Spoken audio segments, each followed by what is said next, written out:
The first chill of betrayal did not arrive as a sudden storm, but as a slow, creeping frost that settled into the very bones of my 5-year marriage to Julian Thorne. It was in the 5th year that the meticulously constructed facade of our life together began to show its hairline fractures. The signs were not dramatic. They were administrative, a subtle shifting of the tectonic plates upon which our shared existence was built. It began with the company's legal department. As co-founder and silent partner in Thorne Industries, my signature was required on certain documents, but it had always been a formality. Julian handled the day-to-day. My role was the initial capital and the strategic guidance I provided from the shadows. But then the documents changed. Requests for my signature became frequent, urgent. They were no longer just operational approvals but fundamental alterations, changing the company's legal representative, authorizing the replacement of the corporate bank account, and finally, paperwork concerning the title to our home, the elegant glass and steel villa that overlooked the city. I signed them all. Each flourish of my pen, Elara Thorne, was a silent acknowledgement of his plan. I watched him, my husband, my Julian, become a ghost in our home. He was there but he wasn't. He began taking business trips, each one stretching longer than the last, sometimes over 2 weeks. When he returned, he carried the faint, cloying scent of a perfume I would never wear, something sweet and youthful like candied berries and night-blooming jasmine. Sometimes, on the collar of his shirt or just above it, a faint bruise-like mark would bloom on his skin. He would offer explanations before I could even ask. "The company is in trouble, Elara," he'd say, his voice a weary monotone. "Massive losses. I'm trying to reverse it to save what we built." His eyes, once the color of warm cognac when they looked at me, were now distant, shuttered. I nodded, my face a mask of wifely concern. I didn't tell him that I had already seen the financial statements, that I knew a business that was healthy 6 months ago doesn't simply hemorrhage money without cause. I didn't tell him I had already seen the video. It had been sent to me anonymously, a link to a local society blog's sightings section. The clip was shaky, taken from a phone in a crowded concert venue. It was Cindy Wan, the pop sensation. And there, in the VIP section, was Julian. Not just Julian, but a young woman with a cascade of honey blonde hair. She was laughing, leaning into him. And then, as the crowd roared during a power ballad, he turned her face to his and kissed her.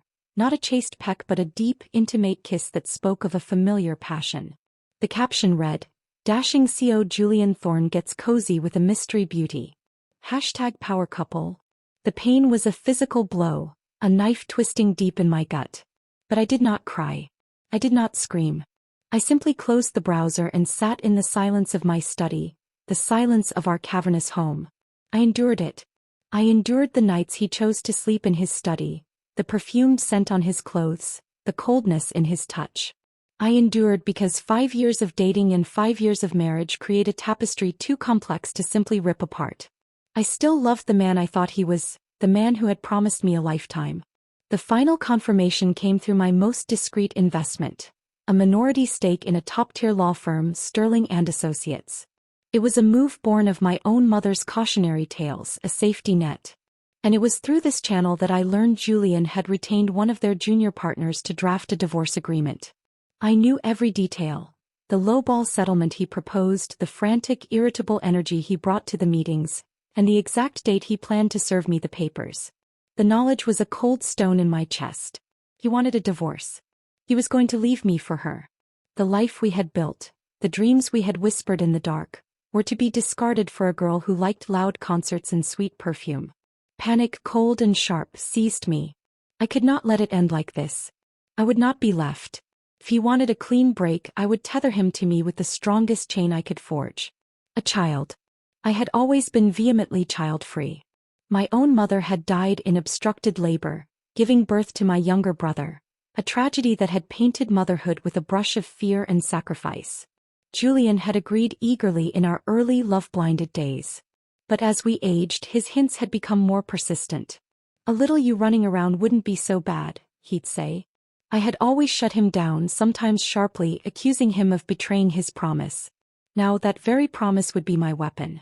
I went to the hospital alone, undergoing the first steps of IVF, my body becoming a vessel for a last-ditch effort to save my marriage. The injections left bruises on my belly, purple and yellow blossoms of desperation. On the night before he was to ask for the divorce, I called him. "Julian, you need to come home tonight. It's important." My voice was calm, belying the frantic beating of my heart. He was impatient, dismissive. "Alara, I'm swamped. The company." "Please," I said, the word tasting like ash. "It can't wait." The dinner I cooked, his favorite cocoa vin, was reheated by our stoic housekeeper, Clara, 3 times before he finally strode through the door. He didn't even glance at the set table or the candles I had lit.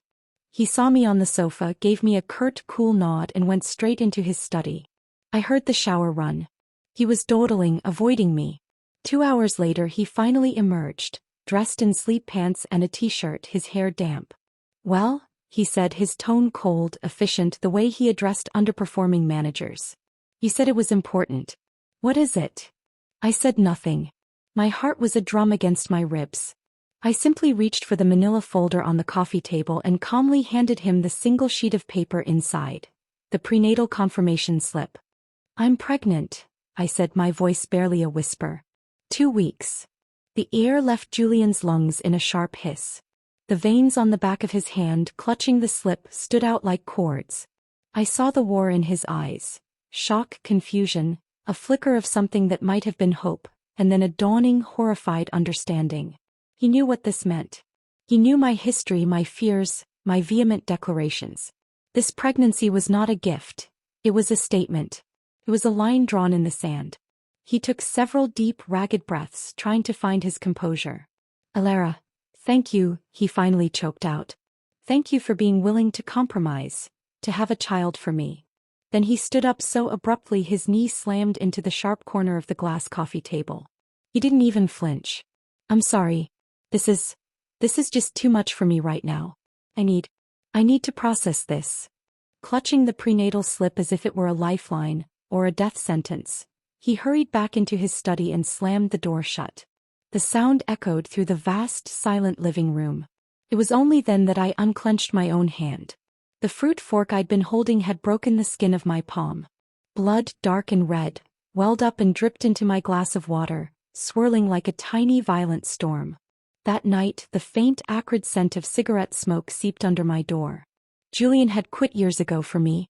He must have smoked through the entire night. I lay in our large, empty bed, my hand resting on my still flat stomach, and I cried silent, bitter tears.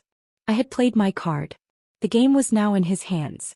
The scent of smoke that had permeated the house was gone by morning, replaced by the crisp, sterile smell of the air purifiers working overtime. Julian emerged from his study as I was sipping tea in the sunlit breakfast nook.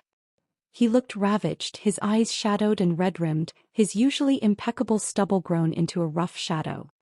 He stood in the doorway for a long moment, just watching me, the prenatal slip still visible, crumpled in the fist he had shoved into his pocket. "Good morning," I said, my voice neutral, as if the previous night's seismic shift had been a minor tremor. He flinched, as if the normality of the greeting was an assault. "Alara." His voice was hoarse, shredded by tobacco and a sleepless night. He walked to the coffee machine, his movements stiff, robotic. I made some calls this morning." I remained silent, letting the steam from my tea warm my face. "My new secretary, Cassandra," he continued, not looking at me. "She's resigned. Effective immediately." I knew who Cassandra was. The honey blonde hair from the video. The name had been in the lawyer's notes. My heart gave a vicious, triumphant squeeze, but I kept my expression placid. "Oh, that was sudden." He finally turned, leaning against the counter, the mug of black coffee looking lost in his large hand. "The business transactions I'd been working on, the transfers, I've put a halt to them. The company will focus on stabilizing, on the core business." The relief that washed over me was so profound it felt like a religious experience. He was choosing us. He was choosing the idea of this child, the future I had dangled before him. The financial bleeding would stop. The slow dismantling of our life would cease. I looked down at my tea, afraid he would see the victory in my eyes.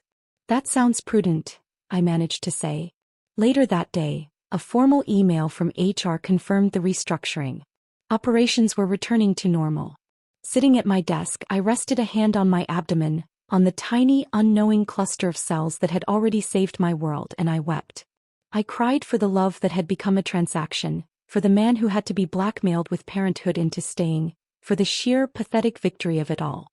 The pillow on my bed was soaked that afternoon, a private testament to a war won with a devastating Pyrrhic casualty, my dignity. After that, a fragile, bizarre truce settled over the Thorne villa. Julian came home for dinner every night. He stopped taking his interminable business trips. The scent of night-blooming jasmine vanished from his clothes. He became outwardly the perfect expectant father. He accompanied me to every prenatal appointment, his large presence filling the small examination room. He asked the obstetrician thoughtful, intelligent questions about fetal development and my health. He spent days researching and ultimately booked the city's most exclusive fortress-like postpartum care center. Our spare room, once a minimalist dream, began to fill with piles of baby supplies, organic cotton onesies, a Scandinavian crib, a French baby bathtub, enough toys and books to last until the child turned 10. He did everything a nervous, excited, devoted father-to-be should do. But the performance had a critical flaw. He never moved back into our master bedroom. He continued to sleep in the study on the pull-out couch that I knew hurt his back. He never once initiated physical contact with me. A hand on my shoulder to guide me through a door, a touch on my back. These casual intimacies of marriage vanished. We were business partners in the enterprise of pregnancy. I tried to bridge the gap. One evening, wearing a silk chemise I knew he once loved, I brought a cup of tea to his study. He was at his desk, staring at his phone, his face illuminated by the screen. The look on his face was one I hadn't seen in years, a soft, lost tenderness. My heart leapt for a single foolish second before I saw the image on the phone. It was her. Cassandra. A selfie, her honey blonde hair bright, her smile dazzling. He looked up, startled, and the tenderness vanished, replaced by guilty panic as he flipped the phone over. Elara. I was just working. The lie hung in the air between us, thick and suffocating. I set the tea down on his desk. Don't work too late, I said, my voice hollow. I turned and walked back to my cold, empty bed, the humiliation a physical burn. He was here, but his heart was still with her. He was going through the motions, trapped by his own sense of duty and the powerful symbol of the child. As my belly swelled, making my condition undeniable, a new kind of poison began to arrive. It started with text messages from blocked numbers. Do you really think a baby will make him love your wrinkled skin? Then came emails to a private account I used for investments. Attached, a photoshopped image of my face on an aged body. Subject, your future. The worst were the packages. A small box arrived containing a tiny, beautifully knit baby sweater. When I pulled it out, a note fluttered down, for the bastard.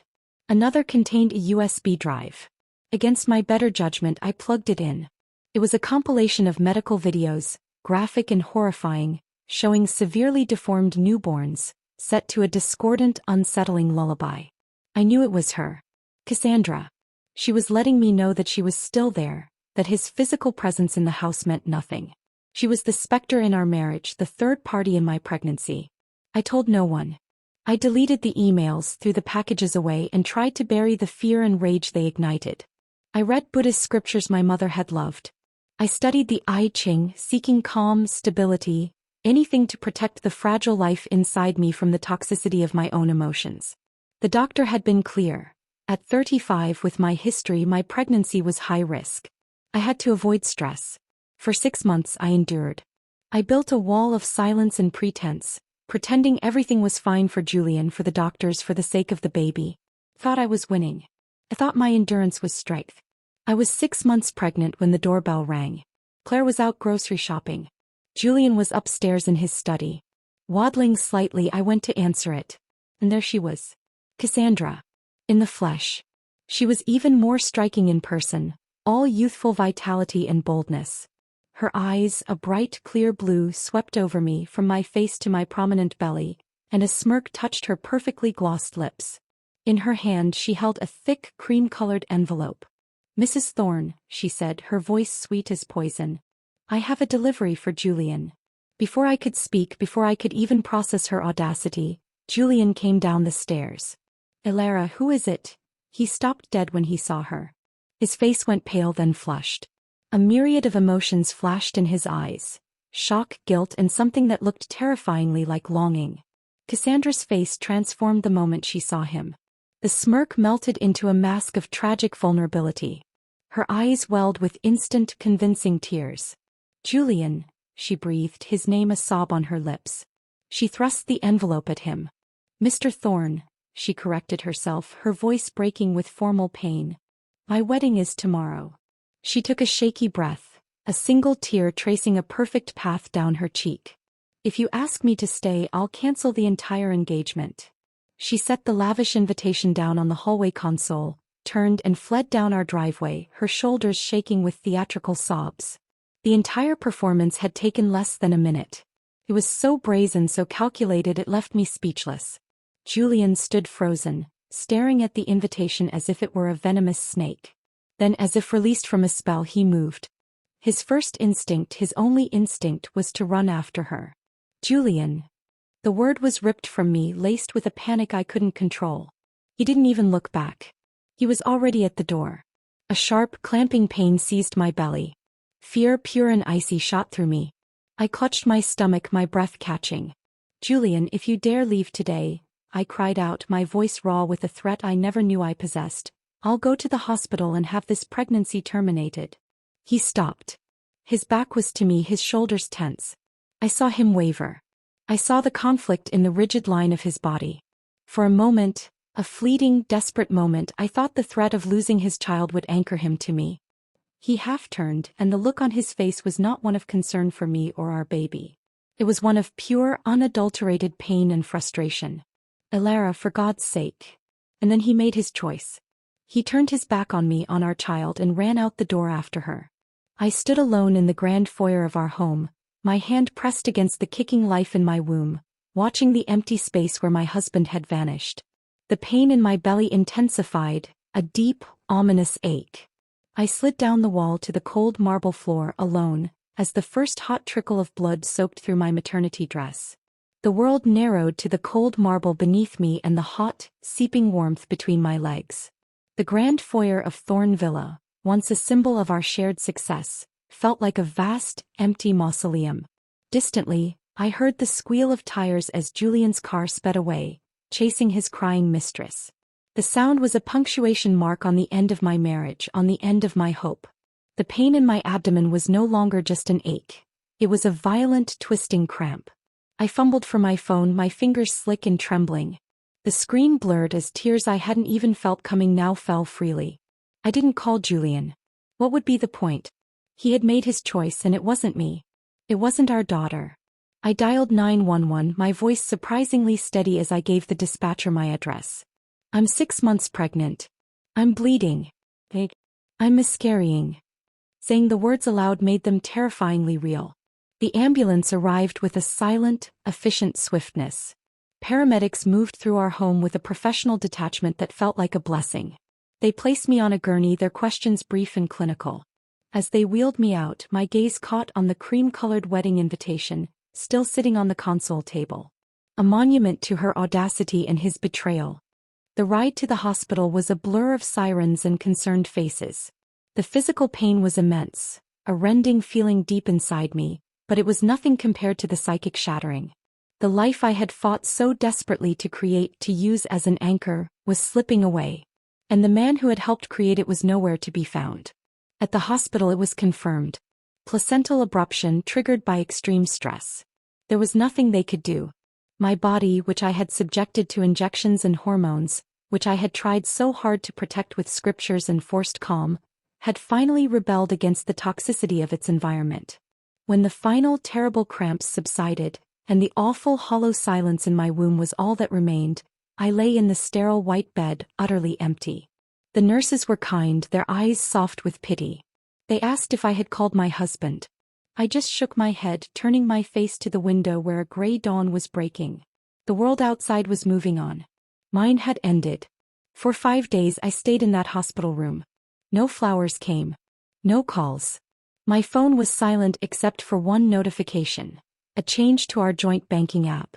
A transfer of $100,000 from our savings to an account I didn't recognize. The memo line was blank. The brazenness of it, The sheer cruelty of moving a small fortune while I lay in a hospital bed having lost our child stole the breath from my lungs. Then my lawyer Mark came to visit. His face was grim. He didn't bring flowers, he brought a manila folder, thick and heavy with the weight of what was inside. "Elara," he said, his voice low. "I'm so sorry for your loss." I just nodded, my throat too tight to speak. He hesitated, then placed the folder on my bedside table. "I thought you should see this. It's relevant." With numb fingers I opened it. Photographs. Dozens of them. Julian and Cassandra. Not concert selfies or clandestine snaps. These were domestic, intimate portraits. Julian holding her hand, his thumb stroking her knuckles, his eyes full of a soft, unguarded affection I hadn't seen in years. Julian walking with her through a farmer's market, a basket over his arm. Julian, his face illuminated with a goofy, proud smile, his hand resting on her noticeably rounded belly. And the final devastating blow, a close-up of their hands intertwined. On his finger his wedding band. On hers a simple, elegant diamond solitaire. Matching bands. A secret marriage of hearts. The sting in my chest spread into a dull, aching numbness. He hadn't just been comforting her. He had been building a new life with her. A life that included the child I had just lost. "She's pregnant," Mark said quietly, confirming what the photos screamed. A sound escaped me, something between a sob and a bitter laugh. Of course she was. The pieces snapped into place with a horrifying clarity. The rushed asset transfers, the lowball divorce settlement. He wasn't just leaving me. He was building a new financial fortress for her and their child. My child, my daughter, had been an inconvenience. Theirs was the heir. Seeing the tears stream silently down my face, Mark leaned forward. "Elara, don't be too upset. It's just a divorce. It's nothing you can't handle." I wiped the tears away with the back of my hand, the gesture angry, final. The grief and pain began to curdle into something else, something cold and hard and sharp. My mother's voice whispered in my memory, not her soft lullabies, but her dying words, her lesson forged in betrayal and death. "You're right, Mark," I said, forcing the tremor out of my voice. I lifted my gaze to his. It was time to stop being the victim. It was time to become the architect of ruin. "I have more important things to do right now. Do we have enough evidence to press charges for bigamy?" Mark's professional demeanor snapped back into place. He nodded immediately. "Yes. The photos, the financial commingling while you were still married, witness statements I've gathered. It's a complete file." "What about proof of Julian's years of tax evasion? The offshore accounts, the inflated expenses? Are your people fully prepared on that front?" "They are. 6 months ago the evidence was circumstantial. Now with the transfers he's been making to cover his tracks, he's left a perfect paper trail. It's enough." "And the evidence of bribery?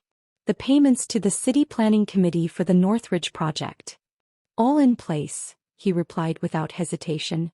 I tightened my grip on the photo of Julian's hand resting on Cassandra's belly. The image that had shattered me moments ago now fueled me. "Then according to your estimate," I asked, my voice chillingly calm, "if we submit all this to the prosecutor's office, how many years will Julian serve?" Mark pulled out a tablet, scrolling through some documents. "With the tax evasion amounts and the bribery charges, about 8 years. Fresh tears welled in my eyes, but they were not tears of sadness. They were tears of pure, undiluted fury. "That's not enough," I whispered. "It should be at least 20. I looked at Mark, my gaze unwavering. After all, Julian once swore to take care of me for a lifetime. Let him exchange 20 years of prison for the lifetime of freedom he promised me. He loves Cassandra so much. Surely he'll be willing to pay the price for her." Mark nodded, a flicker of understanding in his eyes. He was no longer just my lawyer, he was my general. "All right, Elara. I'll make the arrangements." With that he left the room. I stared out through the window at the city Julian and I had built our empire in. The tears on my cheeks were cold. I should have known better than to trust a man's promise. In the end, Julian had become just like his father, just like mine. I stayed in the hospital another 10 days, a period of convalescence I used to plan. Through my network I watched Julian. He was active, frantic. He was moving company assets, selling off fixed properties, trying to liquidate everything he could, probably to create a nest egg for his new family before the divorce could freeze his accounts. I continued to act as though I knew nothing, a ghost in the machine of my own life. It wasn't until I was discharged and Clara helped me through the door of the villa that I saw him again. He was waiting in the living room, his face a mask of tension. The moment we entered, his eyes went straight to my stomach, to its flat, empty profile. His face contorted. The concern I might have hoped for was absent, replaced by pure, outraged fury. "You," he choked out, his voice wild, almost hysterical. "You really went to the hospital and got rid of the baby? My God, Alara. How could you be so vicious?" The accusation hung in the air, so monstrous, so unjust that for a second I could only stare at him. Then a lifetime of pain and betrayal erupted. I let go of Clara's hand, my body trembling with a rage so intense it gave me strength. I walked toward him, tears of sheer fury streaming down my cheeks. "You're blaming me?" I slapped him hard across the face. The sound was a gunshot in the quiet room. I hit him again. "Do you even know the baby was lost in a miscarriage? That day, right after you walked out, I collapsed on the floor covered in blood." My voice broke, the real grief mingling with the performative anger. "Julian, how could you be so cruel? Your own daughter was gone, and you were off with your little mistress, wrapped up in romance." I ground my teeth, the words tearing from me. Even though I'd planned to terminate the pregnancy when I truly lost that child, the pain cut to the bone. Maybe it was my desperate, grief-stricken tears. Maybe it was the shocking violence of my slap. But for the first time in months, a trace of something resembling humanity flickered in Julian's eyes. The anger drained from his face, replaced by dawning horror. He pulled me tightly into his arms. His embrace was stiff, unfamiliar. "I'm sorry, Alara," he mumbled into my hair. "I didn't know. I really didn't know." I buried my face in his chest, clutching the fabric of his suit, playing my part perfectly. "Stay with me for 10 days, Julian," I whispered, my voice a broken plea. "Just 10 days. After that, I'll agree to the divorce. I'll let you be with her." Something in my performance, in the raw vulnerability I projected, stirred a shred of forgotten tenderness in him. He gently wiped the tears from my cheeks. "All right," he said, his voice soft. "I'll stay with you for 10 days. I said nothing, just clenched my fists, my nails biting into my palms. Keeping him had no other purpose now. I was giving him one last chance. The third and final chance. And I was setting the final stage for his destruction. The 10-day truce began with a funereal stillness. Julian moved through our home like a guest who'd overstayed his welcome, his presence a constant, awkward reminder of all that was broken. He kept his word, at least initially. He was there, a shadow trailing me from room to room, performing the duties of a caretaker with a kind of grim determination. He insisted I observe the traditions of a confinement, as if I had given birth rather than endured a traumatic loss. He brought me steaming bowls of bone broth Clara had simmered for hours. He fussed with the blankets, adjusting the thermostat to keep me warm. At my request, a hesitant, calculated move on my part, he even moved his things back into the master bedroom. The first night he slid into the king-sized bed. The space between us felt wider than the ocean he'd crossed on his business trips. He lay rigid on his side of the bed, not sleeping, his breathing a careful, controlled rhythm in the dark. For 3 days I watched him. I saw the fleeting moments when his guard would drop, when he'd look at me not with resentment or duty, but with a faint, bewildered sadness. Seeing the gentle look on his face as he handed me a cup of tea, for a fleeting, foolish moment, a tiny ember of hope sparked in my own hollow chest. Maybe, just maybe, the shock of our loss had truly gotten through to him. Maybe the man I'd fallen in love with was still in there, buried under the lies and the ambition. But by the 3rd day the cracks in his performance began to show. His phone, which had been conspicuously silent, began to buzz with increasing frequency. He'd take the calls in the next room, his voice a low, urgent murmur I couldn't decipher. He started finding excuses to slip out. A forgotten file at the office, a meeting that couldn't be postponed. Each time he left, the air in the house felt lighter, and each time he returned, the tension coiled tighter around us. On the morning of the 4th day, the masquerade shattered completely. I was sitting in the sunroom trying to read, when I heard the front door open without the usual chime of Clara's keys. Then her voice, bright and artificially sweet, cut through the quiet. "Julian. Honey, I'm home." My blood ran cold. I stood up, my book falling to the floor with a soft thud, and walked to the doorway. There she was. Cassandra. She stood in our foyer, dropping a designer handbag on the same console where she'd left the wedding invitation. Her eyes scanned the room before landing on me, and a slow, venomous smile spread across her face. Her hand rested possessively on the small, firm swell of her belly. "Oh," she purred, her gaze dropping pointedly to my flat stomach. "The old woman's lost her baby. Look at you, past your prime, trying to compete with a younger woman who's actually pregnant." The insult was crude, childish. But it wasn't her words that eviscerated me. It was Julian's reaction. He appeared at the top of the stairs, his face a mask of panic. But he didn't rebuke her. He didn't tell her to leave. Instead, he looked at me, his expression pained and apologetic. "Elara, I'm sorry," he said, his voice soft, almost pleading. "Cassandra's temper. It hasn't been great since she got pregnant." Cassandra's temper. He said her name. Not her, not this woman. Cassandra.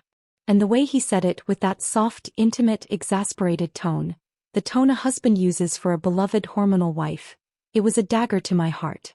In that moment, I realized with a stunning, painful clarity that Julian had never once called me by an affectionate nickname. Not Lily, not my love, not even darling. In 10 years, it had always been Elara. Formal, distant even at our best. So even at my most loved, I had never meant to him what she did now. The sting in my chest spread into a dull, aching numbness. I felt the last fragile thread of hope snap. Cassandra, emboldened by his weakness, stayed. She didn't ask, she simply moved in. She brought her luggage in from the car. Julian must have brought it earlier, and marched up the stairs. I heard her in our bedroom, her voice chirping about the view. I stood frozen in the sunroom, listening to the sounds of my home being invaded. Finally, I found my voice. I walked to the foot of the stairs. "Get out," I said, my voice even colder than I thought possible. "This is my home." She appeared at the top of the staircase, laughing, a sound like breaking glass. "Your home? You really don't know, do you? This villa is in my name now." She descended slowly, like a queen surveying her new kingdom. "If I didn't have such a generous heart, I wouldn't even let you live here. But since Julian promised you could stay for 10 more days to reminisce about the past, I'll be nice enough to give you that." The blow was physical. I swayed on my feet. He had given her our home. This house, every room of which held a memory. The kitchen where we'd cooked together on lazy Sundays, the garden where he'd proposed, the bedroom where we'd whispered dreams in the dark. He had signed it over to this girl. The pain was so sharp it was almost cleansing. It burned away the last of my grief, leaving only a glacial resolve. Seeing the tears I could no longer hold back, Julian looked uneasy. "Elara, I'm sorry. You know, the company's been in bad shape lately, drowning in debt. I had no choice but to sell the house. I didn't expect Cassandra would use the money you'd given her before to buy it." The needless explanation, the pathetic attempt to shift blame, only made my heart grow colder. He loved her so much he'd made her his accomplice in bankrupting us. He'd given her everything, even the roof over my head. I held back the torrent of anger, forcing my voice to remain steady. "Since this place belongs to Cassandra now, she can do whatever she wants with it. Julian, start helping me pack. Let's begin with the 3rd floor." I turned and headed upstairs first, not waiting for a reply. The 3rd floor housed Julian's art studio. In the early golden years of our marriage, before Thorn Industries consumed him, he had been a talented painter. I had been his muse. He'd filled canvases with my image, saying if he weren't a businessman, he'd have been a painter, and I would have been his only subject. I pushed the studio door open. The room smelled of turpentine and dust. Dozens of canvases were stacked against the walls, all facing inward. My portraits. I heard them behind me. Cassandra's voice dripped with mock sympathy. "Julian, didn't you tell your wife? You repainted all these, every single one of them, from my photos." I turned slowly to look at him. His face was ashen, flustered. He couldn't meet my eyes. The final desecration. He hadn't just taken my home. He had taken my face off my own portraits and replaced it with hers. I could only laugh, a dry, hollow sound. If even these paintings aren't unique anymore, then there's no reason to keep them. That night, in front of both of them, I instructed Clara to take every single canvas out to the stone patio in the garden. I stood, wrapped in a shawl, and watched as she piled them up. Julian stood silently, a muscle twitching in his jaw. Cassandra watched with gleeful, vindictive eyes. I took the lit match from Clara and threw it onto the pile. The oil paints caught quickly, the flames leaping high into the night sky, consuming my likeness, her likeness, our shared past in a roaring orange inferno. The heat warmed my face, but my soul was ice. After that, a strange ritual began. Every day I would clear out one room. I started on the 3rd floor and worked my down. I didn't pack. I destroyed. I took a hammer to the vintage record player we'd danced to in the living room. I smashed the collection of art glass we'd curated on trips to Venice. I shredded the silk bedding from our marital bed. I did it all methodically, coldly, right in front of them. Cassandra was thrilled, seeing my destruction as the hysterical meltdown of a defeated woman. Julian would occasionally flinch, a flicker of something that looked like loss crossing his face when a particular item shattered. For a moment I dared to think it was a memory, a pang of regret for what we'd had. Then he spoke, watching the fragments of a Waterford crystal vase skitter across the floor. "What a shame," he murmured almost to himself. "That was expensive." The words were a final nail in the coffin of our marriage. He wasn't mourning our memories, he was mourning the cost of the objects. My heart, already numb, could no longer register the pain. By the 10th day I was exhausted. The villa was a shell, stripped of its beauty and its history. I was stripped bare myself, hollowed out by grief and rage and the performance of my own breakdown. I sat in the barren living room, surrounded by the ghosts of a life incinerated, waiting for the final act. Cassandra, smug and victorious, provided it. She strode in and slapped the divorce papers down on the dusty coffee table in front of me. "Had enough fun," she sneered. "Now you can sign this and get out." He tossed a check into my lap. "Here's 5 million from Julian. Take the money and get out of my house." I picked up the check. 5 million. A pittance compared to the fortune we'd built. An insult after a decade of partnership. To my own surprise, I couldn't shed a single tear. I was cried out. I turned my head one last time to look at Julian, who stood behind Cassandra, his expression unreadable. "Julian," I said, my voice quiet but clear in the empty room. "Are you truly not going to turn back? When we married, I told you I'd give you 3 chances to stray. This is the last one. Are you sure you won't come back?" His face stiffened slightly.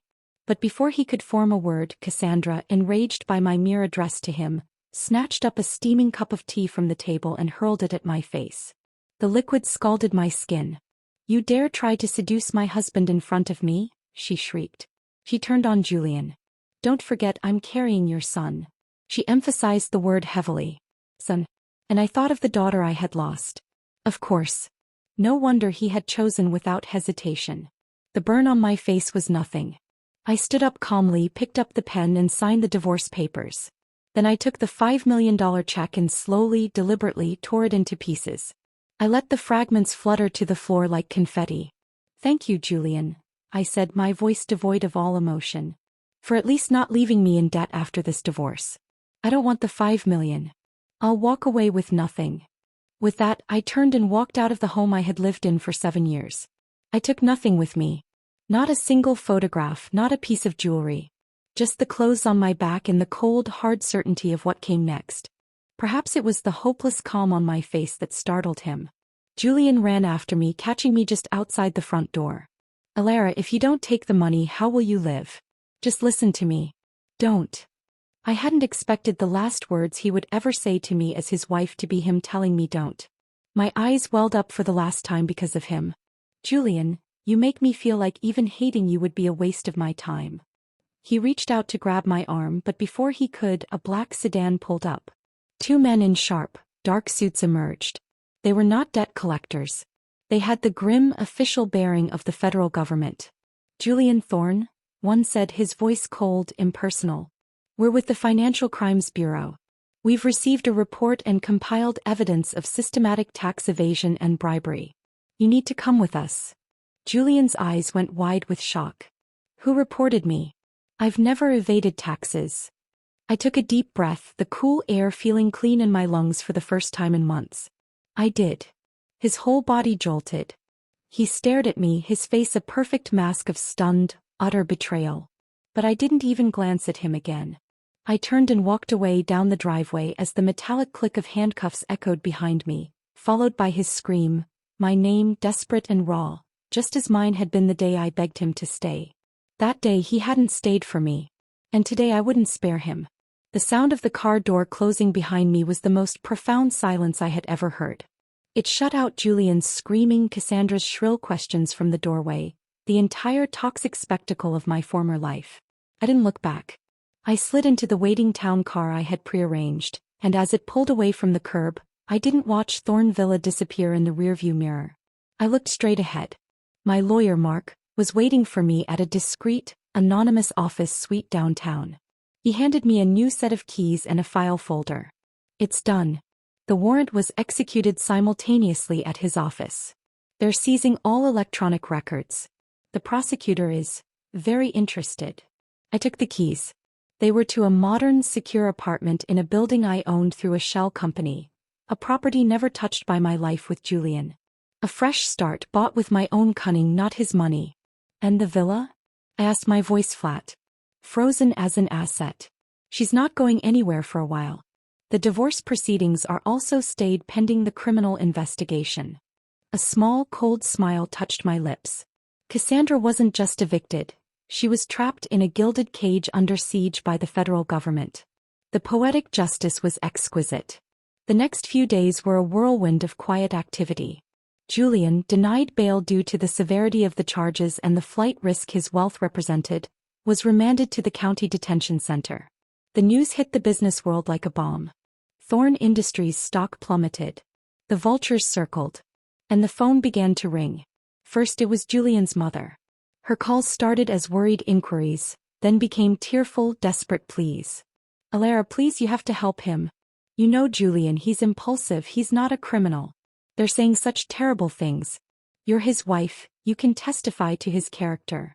I listened to her sobs, my expression unchanging.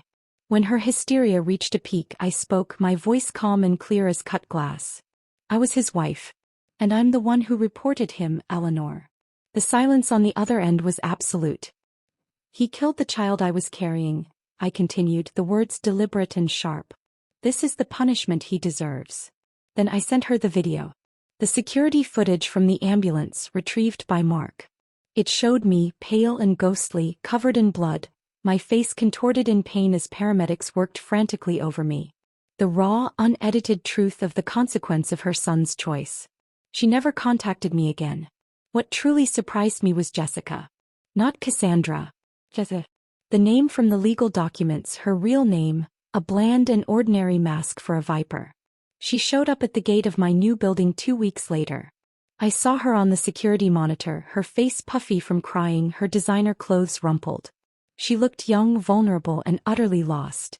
The victorious smirk was gone, replaced by a raw panic. I had the security let her through. She knelt on the pristine marble floor of my lobby, not caring who saw. Alara, please, she begged, her voice breaking. I'm begging you. Help me find a way to get Julian out. I was wrong. I truly know I was wrong. I never should have treated you that way before. My baby can't grow up without a father. I looked down at her, at the genuine terror in her eyes. For a fleeting second I saw not the mistress, but a pregnant woman scared for her future, and a strange, unwanted pang of sympathy twisted in my gut. I thought of my mother, dying alone in a hospital bed while her husband's mistresses gathered like carrion birds. I pushed the feeling down. I walked over to her and calmly lifted her chin with my finger, forcing her to look at me. Her tears were real, her distress palpable. You cry beautifully, I said, my voice soft but devoid of warmth. No wonder Julian liked you. Her eyes widened, confused by the odd compliment. If you love him that much, I continued, my tone conversational, why don't I send you to join old Mr. Henderson so you can keep him company? Henderson was the notoriously brutal warden of the state's maximum security prison. A name I'd made Mark dig up. Jessica's face went bone white in an instant. The sympathy I'd felt evaporated as I saw the sheer, calculating self-preservation flash in her eyes. She wasn't here for love. She was here because her meal ticket had been arrested. She scrambled to her feet so fast she almost stumbled, backing away from me as if I were contagious. You're insane, she whispered before turning and fleeing the lobby, her sobs now ones of pure fear. I watched her go unmoved. Run if you want. Does it help? If running could solve anything, I wouldn't be standing here, my heart a scarred-over ruin. The only reason I was letting her be was the life she carried. I had my lines. I wouldn't harm a pregnant woman. But the day her child was born would be the day her protection ended. The day her freefall would truly begin. Julian's case moved with the brutal efficiency of a federal prosecution armed with an insider's roadmap. Mark kept me updated. 20 years is all but certain, he told me one afternoon, his tone professionally neutral. They've added charges of wire fraud and conspiracy based on the evidence we provided. A small, unexpected pang stirred in my chest. 20 years. A lifetime. I had once loved the man who would now be an old man when he emerged. The victory felt ashen. A few days later, Mark came to me again. He wants to see you. He's been asking incessantly. I turned the request over in my mind. Why not? Closure was a myth, but curiosity was not. I wanted to see the monster I had created. I agreed. The day I went to the detention center, I chose my outfit with care. A simple, elegant sheath dress in pure, stark white. I looked like a widow. Angel of vengeance. When I was led into the visitation room, separated by thick plexiglass, Julian was already there. He looked smaller. Prison garb had stripped him of his CEO armor. His shoulders were slumped, his face was pale and unshaven. When he saw me, his eyes, those cognac-colored eyes that had once undressed me with desire, welled with immediate desperate tears. Elara, he breathed into the phone receiver, his voice cracking. I was wrong. I'm begging you. Let me go. I know I hurt you, made you lose the baby, and made you hate me. He was crying openly now, tears tracking through the stubble on his cheeks.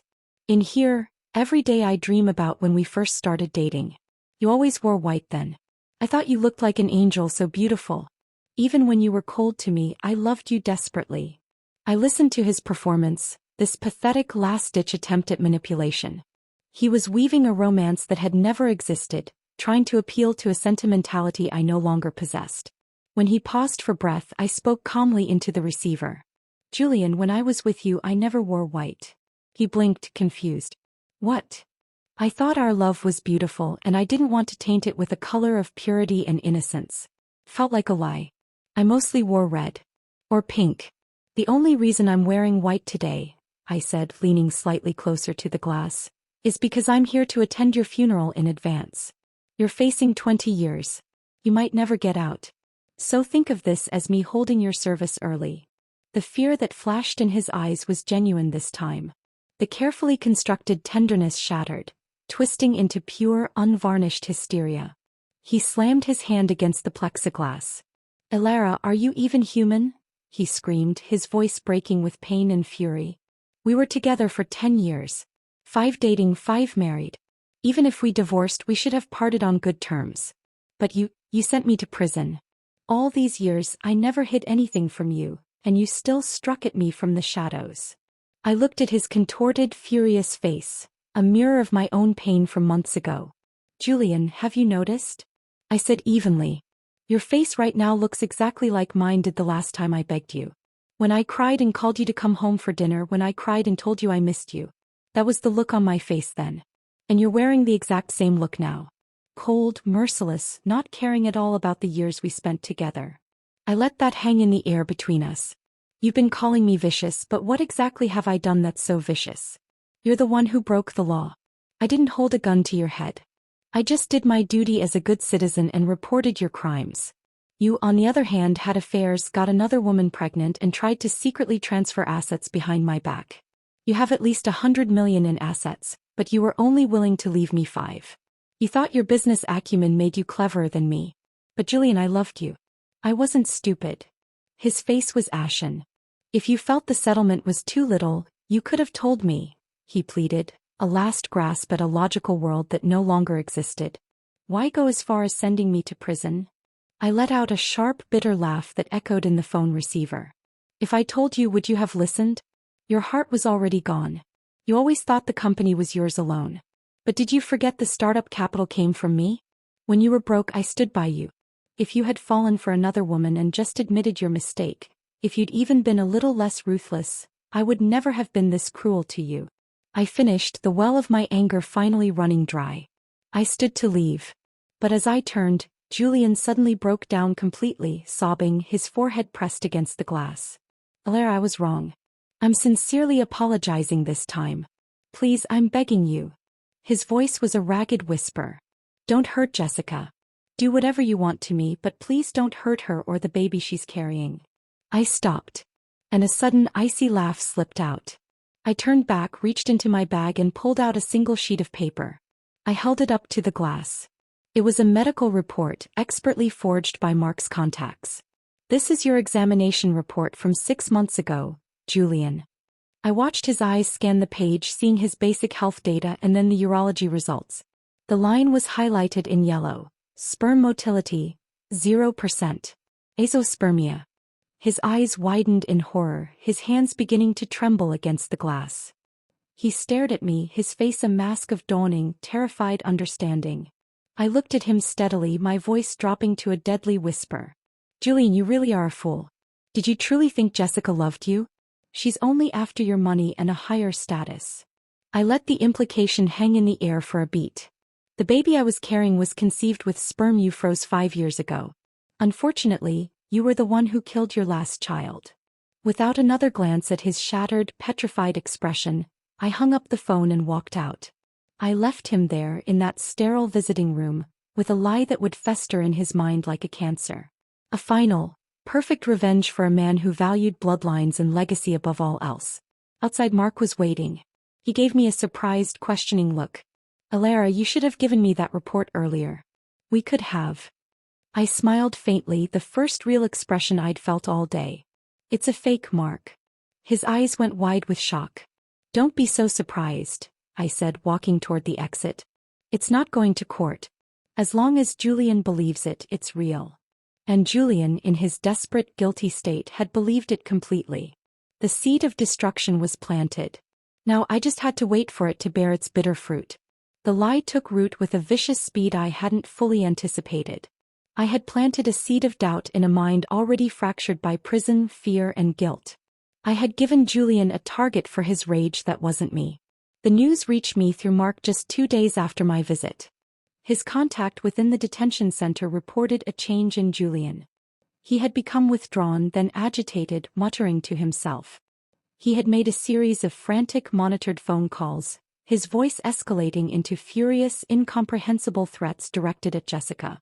The guards had intervened, placing him in solitary confinement for his own safety and the safety of others. The seed was sprouting thorns. Then the inevitable headlines scrolled across the financial news channel I kept on for background noise. Pregnant woman assaulted outside downtown cafe. The details were sparse, but my blood went cold. A young woman, 6 months pregnant, attacked by an unknown assailant. No robbery attempted. Just a brutal, targeted beating focused on her abdomen. She was in critical condition at the same hospital where I had lost my daughter. I didn't need confirmation. I knew. Julian, from behind bars, had somehow reached out. He had contacts, remnants of his old life, men who owed him favors and operated in the shadows.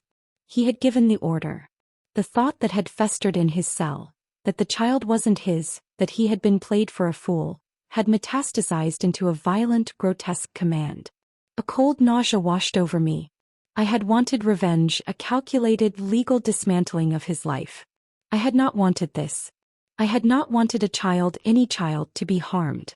I sat in the sterile silence of my new apartment, gripping the arms of my chair, the ghost of my own prenatal notice burning in my memory. I asked myself for the 100th time, if I hadn't miscarried, would I have really gone through with the termination? The answer was still a resounding, painful no. The maternal love I had pretended to wield as a weapon had become real. And now, because of my lie, another woman had lost her baby. The memory brought a dull, aching throb to my chest, but I didn't allow myself to dwell on it for long. This was the bed I had made. Now I had to lie in it. I had to see the consequences through. I picked up my bag, my movements automatic, and headed to the hospital. We had both, in our own ways, been victims of the same man. By some twisted right, I felt I owed her a visit. The maternity ward was a corridor of joy and anticipation, which made Jessica's room feel like a tomb. She was in a private suite, but the air was thick with pain and fear. She lay propped against white pillows, her face as pale as the sheets, devoid of its usual calculated glamour. And 4 dripped into her arm and monitors beeped a soft, steady rhythm. She looked young, broken, and utterly alone. For a fleeting moment, standing in the doorway, I saw not the vicious mistress, but just a girl, shattered by a violence she never saw coming. A wave of something resembling pity, or perhaps just a shared horrific understanding, washed over me. I considered turning around. I considered letting her be, a broken thing in a broken system. Then the phone on her bedside table rang. She picked it up weakly. "Hello." I paused, lingering just outside the door, hidden from view. "Attorney Chin," she said, her voice a rasp. Then it sharpened, gaining a familiar, venomous edge. "Can we pin this attack on Alara?" My name on her lips was a poison. "They can't find the person who hit me anyway. Why not let her take the fall?" There was a pause as she listened. "No witnesses? Then we'll just find someone to testify. How much will it cost?" Any softness in me evaporated, frozen solid by her words. Even from a hospital bed, having just lost her child, her first instinct was to weaponize her tragedy against me. Women should never let themselves go soft, ever. The moment she hung up, I pushed the door open and walked in. Her eyes widened in shock and instant hatred when she saw me. "Alara," she snarled, trying to push herself up and wincing in pain. "What are you doing here? You ruined Julian. You killed my baby and now you're here to hurt me too? I'm telling you, I'll make you pay with your life for my son." I ignored her hysteria. The time for trading insults was over. I reached into my bag and pulled out a thick, legal-sized manila envelope. I didn't throw it. I placed it deliberately on the tray table over her bed. "Jessica," I said, my voice flat and businesslike. "I'm not here to trade insults. I'm here to collect." Her eyes, glassy with pain and medication, narrowed in confusion. "Collect what?" I allowed a faint, cold smile to touch my lips. "Julian was very thorough in preparing for his new life with you. He transferred a lot of business holdings, shell companies, and assets into your name, didn't he? A generous, loving gift." A flicker of wary pride crossed her face. "So, here's the bad news," I continued smoothly. "Every single one of those companies where you are so proudly listed as the legal representative took out significant business loans from another holding company. My holding company." I leaned forward slightly. "Altogether, that debt adds up to $20 million. And now that those companies have all been seized or declared bankrupt and are being liquidated, guess who is personally liable for that debt? Guess who I'm here to collect from?" Her body went rigid.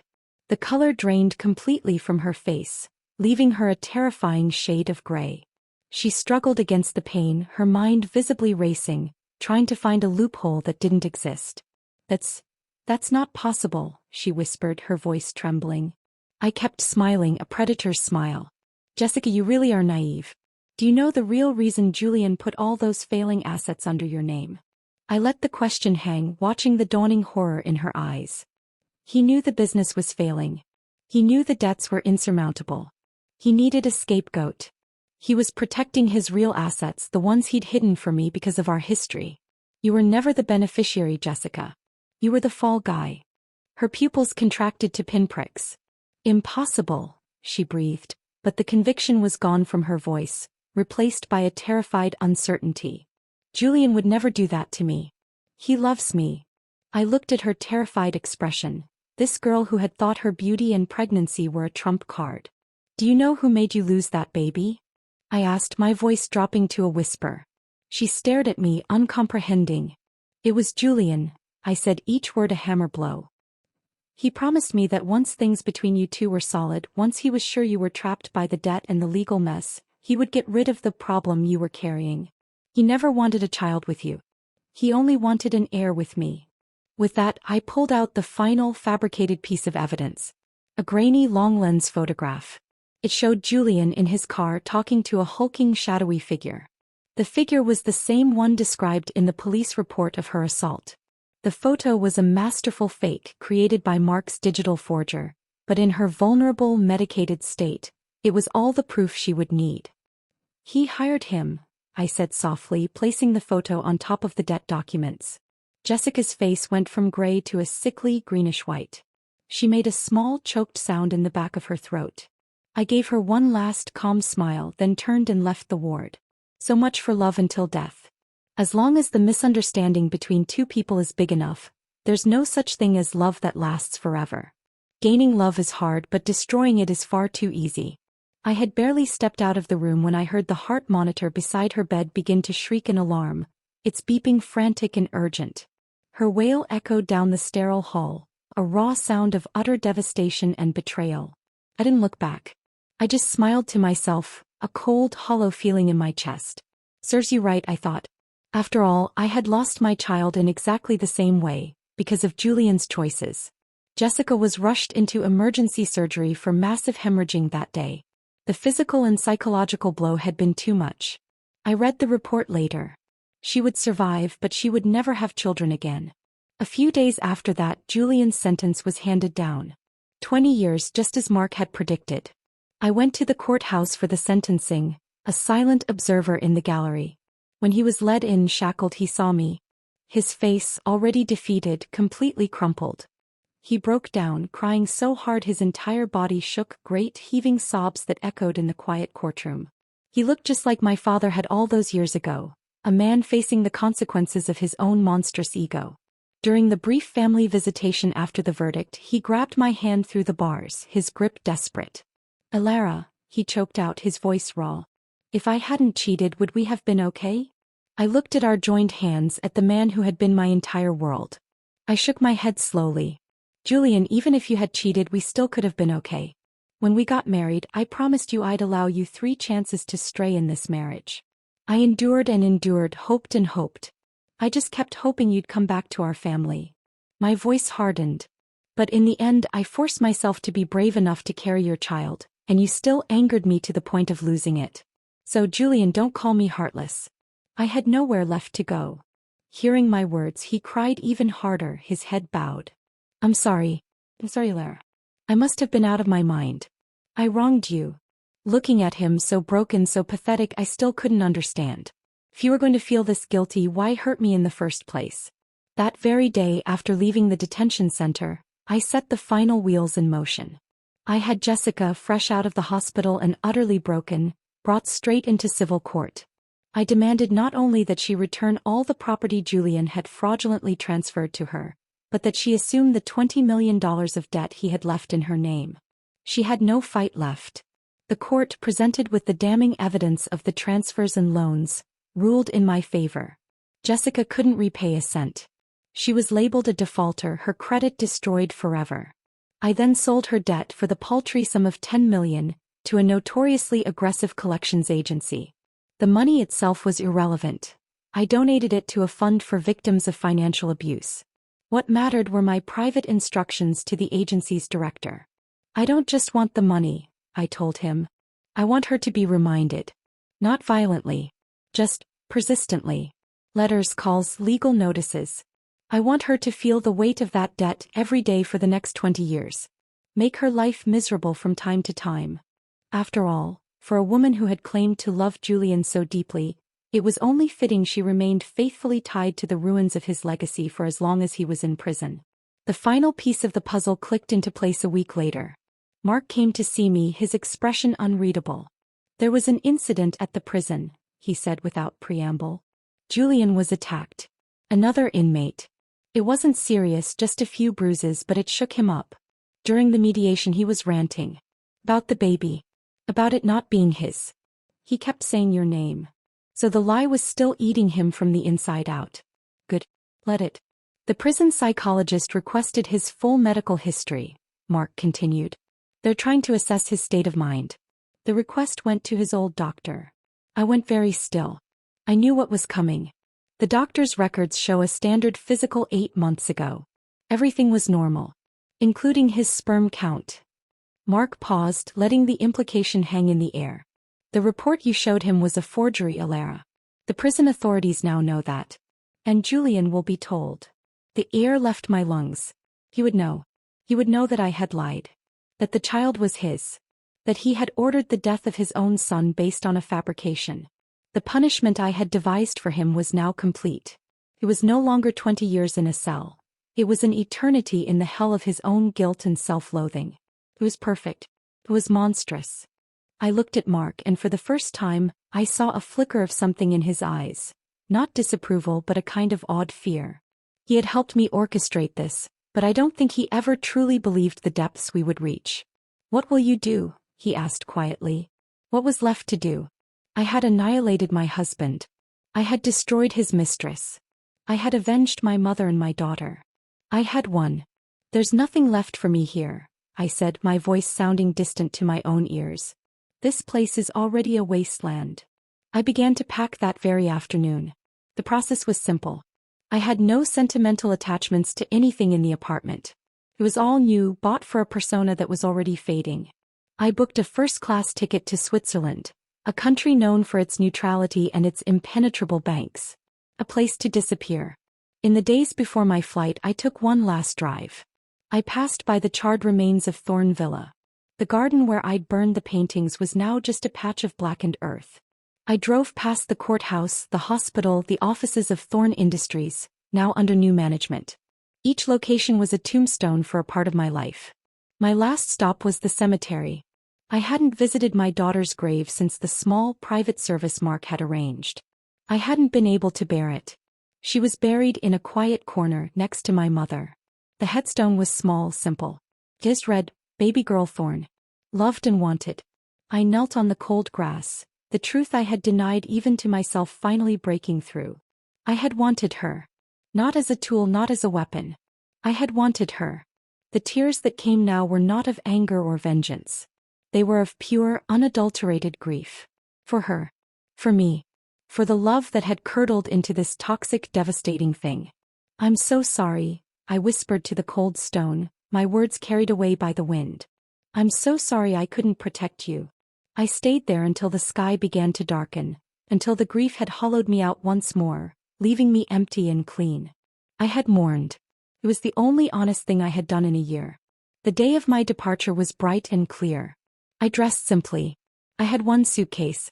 Nothing that would tie me to my past.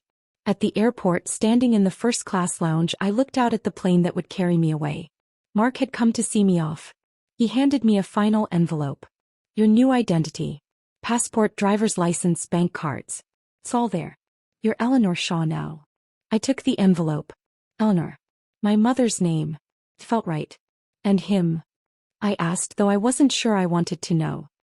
"He was informed about the medical records," Mark said, his voice neutral. "He's been placed on suicide watch." I nodded, feeling nothing. No triumph, no sorrow. Just a vast, echoing silence. "Goodbye, Mark," I said. "And thank you." "Goodbye, Ilara," he replied. It was the last time anyone would ever call me by that name. I turned and walked towards the gate, towards the plane, towards a future that was a blank page. I was leaving behind the city, the memories, the ruins of 2 lives I had destroyed. I was free. But as I settled into the leather seat and the plane began its acceleration down the runway, I realized the truth. I wasn't escaping my past. I was carrying it with me. It was a part of me now, woven into my DNA, a cold, hard stone of vengeance and loss where my heart used to be. I had become my mother's daughter, my father's judge, and my own jailer. The victory was complete, and I was its sole, lonely occupant. The wheels left the ground and the city shrank beneath me, becoming a mere map of a forgotten battle. I closed my eyes, not to sleep but to finally, truly be alone with what I had done. Zurich was a city of quiet precision. The cobblestone streets were clean, the trains ran on time, and the air held the crisp, neutral scent of money and order. I, Eleanor Shaw, lived in a modern, minimalist apartment with a view of the lake and the distant Alps. It was a beautiful cage. The years passed with a placid, uneventful rhythm. I managed the considerable fortune I had salvaged and hidden from Julian's downfall. I invested. I attended gallery openings and symphony performances. I learned French, then German. I took up skiing. I became a ghost with a perfect credit rating and an impeccable wardrobe. And I thought of them every day. The silence of my life was a canvas upon which the past projected itself in high definition. Julian's face, contorted in betrayal as the cuffs clicked shut. Jessica's wail echoing down the hospital corridor. The smell of smoke from burning canvases. The feel of cold marble beneath me as my life bled out. I had a standing order with a discreet firm to provide me with annual updates. They were dry, clinical reports, but I devoured them. Julian had attempted suicide twice in his first 5 years. Both attempts failed.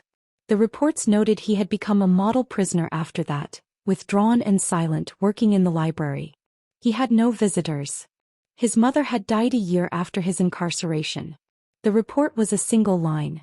Subject's mother, Eleanor Thorne, passed away from complications of pneumonia. No service was held. I felt a pang for the woman who had once begged me to save her son, but it was a distant, abstract sorrow. Jessica's reports were shorter, grimmer. Hounded by debt collectors, she had drifted from city to city, taking menial jobs that paid under the table. There were arrests for petty theft, for public intoxication. The vibrant, cruel girl was now a cautionary tale, a ghost haunting bus stations and dive bars. The last report placed her in a homeless shelter in Seattle. The photo attached was grainy, taken from afar. She looked 40 years older. I had done that. I had taken 2 lives and ground them into dust. The victory, so intoxicating in its execution, had become a leaden weight in my stomach. I had wanted him to pay. I had wanted her to suffer. I had gotten everything I asked for, and it had poisoned me. On the 10th anniversary of my daughter's death, I found myself unable to breathe in the sterile perfection of my Zurich apartment. The walls felt like they were closing in. The silence was no longer peaceful. It was a scream. I booked a flight back. I told myself it was a pilgrimage, a final act of mourning. But deep down I think I needed to see the ruins. I needed to confirm that the world I'd burned down was still ash. I landed on a gray, drizzly day. The city was both familiar and alien. I took a cab not to my old neighborhood but to the cemetery. The grass was greener than I remembered. I found the 2 headstones without trouble. My mother's. And my daughter's. I stood there for a long time, the drizzle soaking into my coat. I had brought no flowers. Words felt inadequate. What could I say? I avenged you. It sounded hollow and pathetic, spoken to a piece of weather-worn stone. I'm sorry, I whispered finally, the same words I'd spoken a decade before. They were the only ones that seemed true. From the cemetery I drove. I didn't tell the driver where to go. I just gave directions, a ghost guiding a cab through the haunted spaces of my past. We passed the courthouse. We passed the hospital. And then we turned onto the street that led to Thorne Villa. It was gone. Not just changed. Gone. The gates, the driveway, the beautiful glass and steel structure. All of it had been bulldozed. In its place stood a bland, anonymous complex of luxury condos, with a generic name like the Residences at Laurel Heights. There was no trace of the garden where I'd burned the paintings, no hint of the balcony where Julian had smoked through the night. It had been erased as completely as our marriage. The cab driver looked at me in the rearview mirror. You okay, lady? Fine, I said, my voice thick. Just an old memory. I had him drive to the prison next, a grim, sprawling complex on the outskirts of the city. I didn't get out. I just sat in the back of the cab, the engine idling, and looked at the endless coils of razor wire glittering in the rain. Somewhere in there, Julian was serving the life sentence I had given him. Was he still handsome? Had his hair gone gray? Did he ever think of me, or was I just the author of his nightmare, a character in the story of his ruin? Finally, I gave the driver Jessica's last known address, the shelter in Seattle. It was a foolish, morbid impulse. The trip took hours. When we arrived, it was a bleak, brick building with a cross above the door. I sat across the street watching people come and go. They moved with a weary shuffle, their faces etched with hardship. And then I saw her. She was coming out of the shelter, lighting a cigarette with cupped hands against the wind. She was painfully thin, her clothes hanging off her. Her hair was a dull, matted gray. But it was her. Jessica.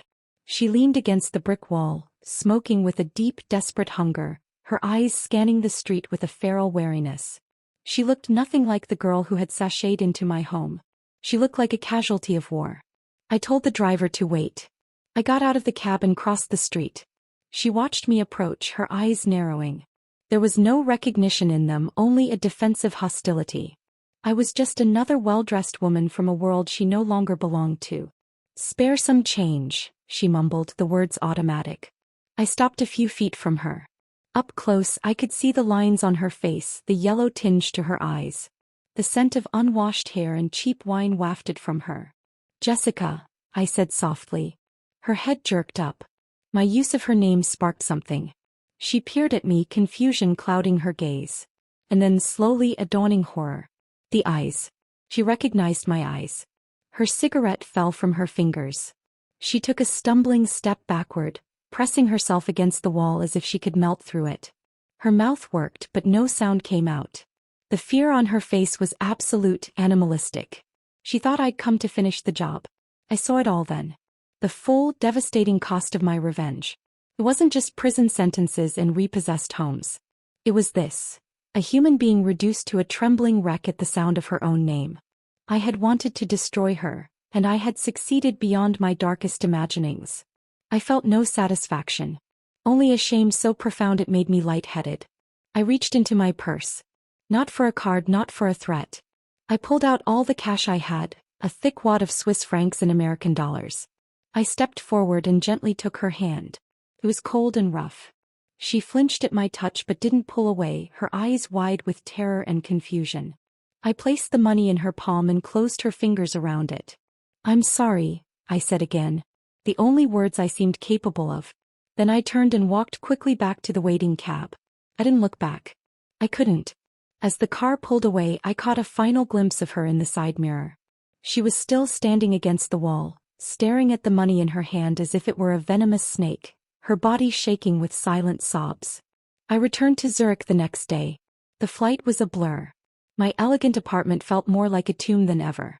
I stood on my balcony, looking out at the serene, beautiful, utterly heartless Alps. I had gone back to lay ghosts to rest and had instead found them more alive than ever. I had become the thing I had always feared. A woman defined by a man's betrayal, my entire life a monument to his sin and my own vengeance. I had outlived my enemies, but I had not survived them. I had carried the battle with me and I had lost myself in the process. That night I dreamt of my daughter. Not as a ghost or an angel but as she might have been. A girl of 10 with Julian's cognac eyes and my stubborn chin, laughing in the garden of a house that no longer existed. She was whole. She was happy. She was free of the bitter legacy we had created for her. I woke up with tears drying on my cheeks and a strange, quiet resolve in my heart. The next morning I called my banker. Then I called my lawyer. I began the process of liquidating. The apartment, the investments, the anonymous shell companies. I donated the majority of it, every last penny I had wrested from the ruins of Thorn Industries, to a network of women's shelters and organizations that helped victims of financial and domestic abuse. It felt like the only meaningful act I could perform. It wouldn't atone, but it might, in some small way, prevent another Alara, another Jessica. I kept only enough to live simply. I bought a small cottage in a remote village in the Scottish Highlands, a place with no history, no memories, just wind and rain and silence. I live there now. The days are slow. I garden. I read. I watch the sheep on the hillsides. The silence here is different. It's not the silence of absence but of presence. The presence of the land, the sky, the sea. The past is still with me. It always will be. I see Julian's face sometimes in the flicker of the fire. I hear Jessica's voice in the wind. I feel the ghost of my daughter's kick, a permanent ache in my soul. But the war is over. The general has retired her maps and laid down her arms. I tend my garden now, not my grievances. I water the soil and hope that something might grow that is not born of poison and pain. I have no epitaph to offer, no moral to this story. There is no justice neat enough to fit in a courtroom, no revenge satisfying enough to fill the hollow space where love used to be. There is only life, relentlessly moving forward, and the choices we make in the wreckage. My name is Eleanor Shaw. I was once a Lara Thorne. And this is the unmarked grave where I buried her. The end.